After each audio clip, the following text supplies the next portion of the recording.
নমস্কাৰ সকলো বিশ্ববাসী অসমবাসী ৰাইজলৈ প্ৰণাম জনাইছোঁ। আইমাতৃৰ তৰফৰ পৰা ডিব্ৰুগড় খুৰাং ২ নং শিলপুটা ডেকালি মহিমা মণ্ডিতা আইথানৰ পৰা আমাৰ এই মহিমা মণ্ডিতা আইথানত ১৭ বহাগ ১ মে'ত আমাৰ সপ্তম বৈকুণ্ঠ সিংহাসন প্ৰতিষ্ঠা হ'ব। আপোনালোকক সকলোকে আইমাতৃৰ তৰফৰ পৰা নিমন্ত্ৰণ কৰিছোঁ। সকলোৱে শৰাই অৰ্পণ কৰিব পাৰিব, সকলোৱে সেৱা শুশ্ৰূষা কৰিব পাৰিব। এয়া হৈছে আমাৰ আইথানখন। এখনে হৈছে আমাৰ আইথান, আপোনালোকে দেখিয়ে আছে। এয়া আমাৰ প্ৰতিদিনাখনে এনেকৈ শৰাই দিয়া হয়। এয়া প্ৰসাদ বিলাই আছে ভকত বৈষ্ণৱসকলে।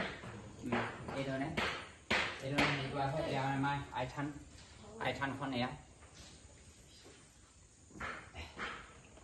এয়াই আমাৰ হৈছে ডিব্ৰুগড় খুৰাং ২ নং শিলপুটা ডেকালি মহিমা মন্দিৰ আইথান। আপোনালোকক ১৭ বহাগ ১ মে' দিনাখন আমাৰ সপ্তম বৈকুণ্ঠ সিংহাসন প্ৰতিষ্ঠা কৰা হ'ব। গতিকে সকলোকে নিমন্ত্ৰণ জনোৱা হৈছে।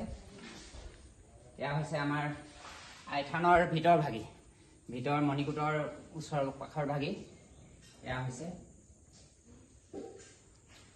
হৈছে আমাৰ মণিকূটৰ ওচৰৰ কাষৰ এই ভাগি। আপোনালোকে সকলোৱে যাতে দেখা কৰে আৰু শৰাই অৰ্পণ কোনোবাই শৰাই দিওঁ বুলিও পাৰিব। আৰু এয়া হৈছে মণিকূট ভাগি। ইয়াতে সপ্তম বৈকুণ্ঠ সিংহাসন প্ৰতিষ্ঠা কৰা হ'ব। ইয়াতে আমাৰ ১৭ বহাগ ১ মে' দিনাখনেই আমাৰ দিন যোৱা কাৰ্য ৰাতিপুৱাৰ পৰা আৰম্ভ হ'ব।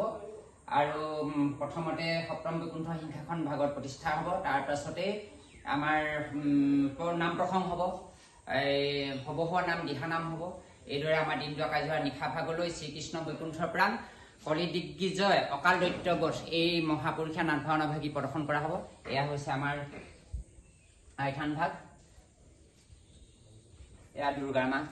সকলোৱে নতুন বছৰ আগতীয়াকৈ সকলোলৈ মানে ৰঙালী বিহুৰ আমাৰ অসমীয়া নৱবৰ্ষৰ নতুন বছৰ শুভেচ্ছা জনাইছোঁ। সকলো ঈশ্বৰ পুত্ৰ কন্যা মংগল হওক, ঘৰৰ বিঘিনি দূৰ হওক, ল'ৰা ছোৱালী পুত্ৰ সকলো ভালে থাকক। আৰু পঢ়াই শুনাই খেতিয়ে পথাই ধনজন সকলো ভাল হওক, পঢ়া শুনাত আগুৱাই যাওক। আই সৰস্বতী মাতৃ কণ্ঠে লগ্ন হওক, কৰ্মত আই লক্ষ্মী দেৱী বিশ্বকৰ্মা গণেশ বাবা লগ্ন হৈ কৰ্মত আগুৱাই নিয়ক, তাৰ কামনা কৰিছোঁ। এয়া হৈছে আমাৰ আইথানখন।